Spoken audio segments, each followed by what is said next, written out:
Okay, so whenever you're trying to repair a leak, so this leak became evident on the inside of the camper.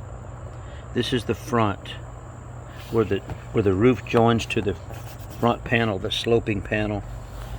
You really need to make sure, especially if you have places where it dips over there where you see the it's on thick there.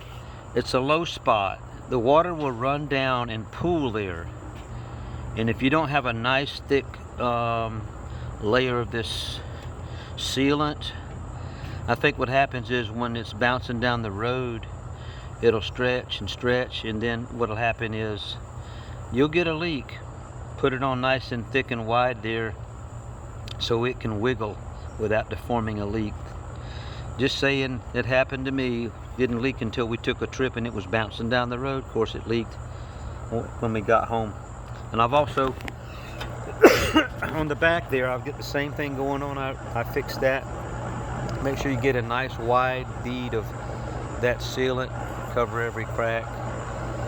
What I did too is to use a wire brush and clean the metal so it would adhere really well. And you know, it's ugly up here, but it works. Take care, and we'll give you some more video as things go forward. It's a work in progress.